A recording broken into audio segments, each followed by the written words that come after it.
weakness and tingling. I'm sorry, do those patients also have headache along with Not these? always, not always.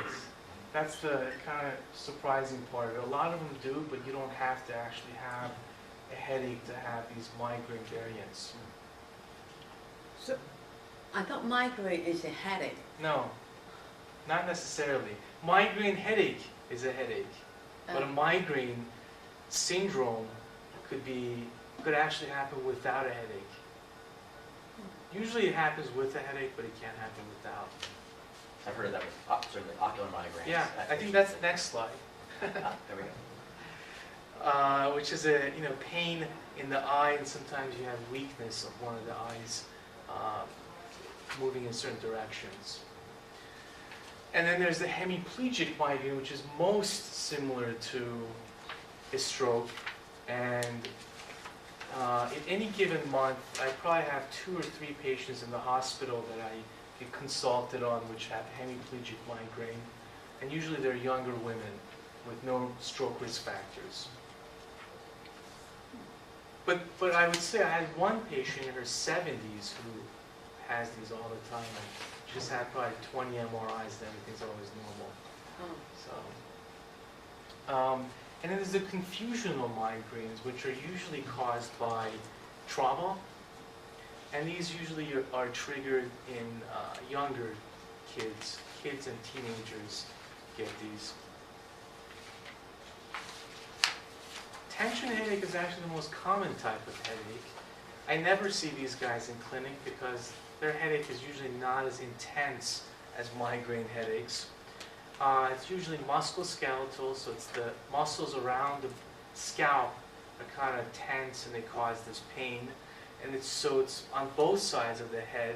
People describe it as a pressure pain, dull pain, whereas migraine is more of a throbbing pain.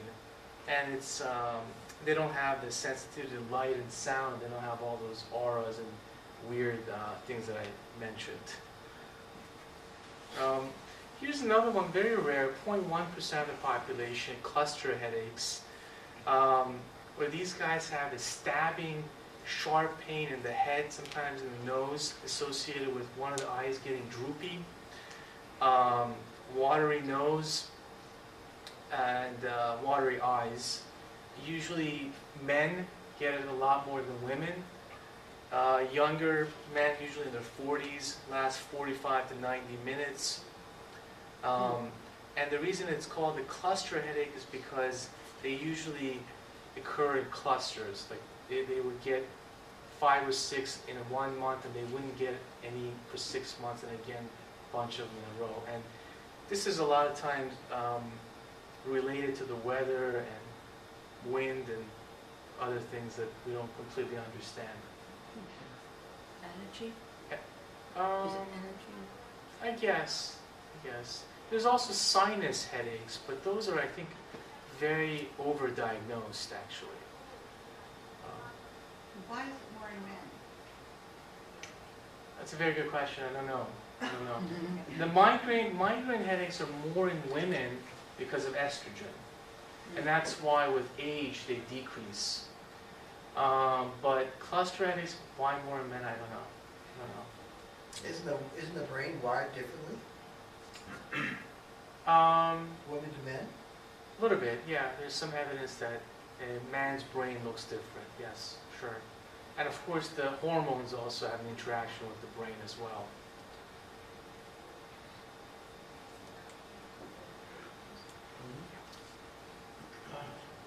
Oh, okay. I think we saw this one. Okay. So here's a few more types of headaches that you probably have never heard before. There's the ice pick headache, which is exactly what it describes. Basically, it feels like somebody's stabbing you with an ice pick.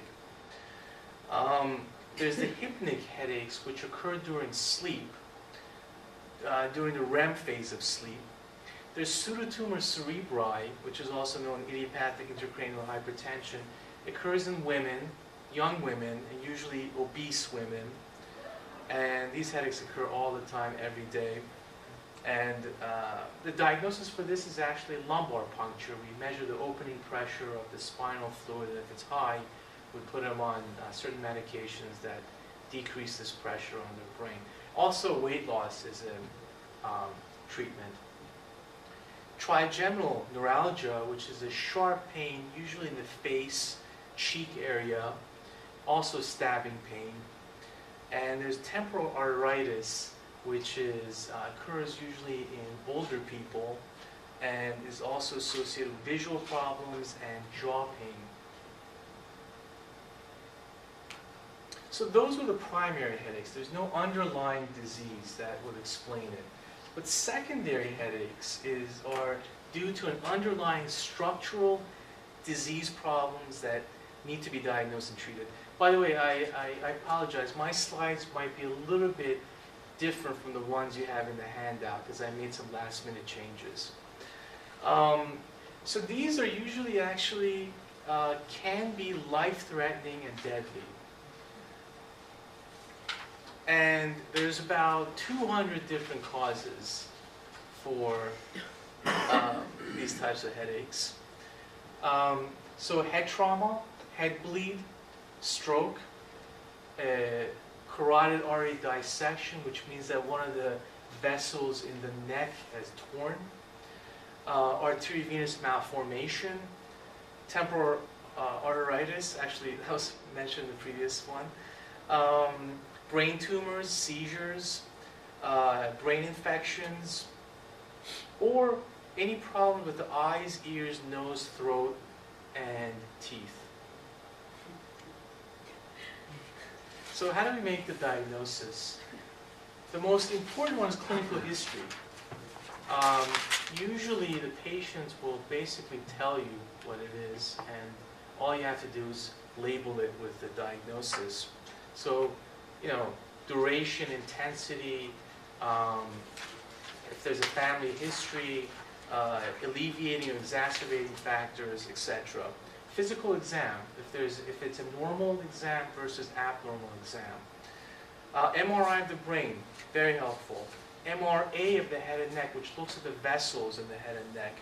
CT of the head, which is a faster test but not as good as MRI.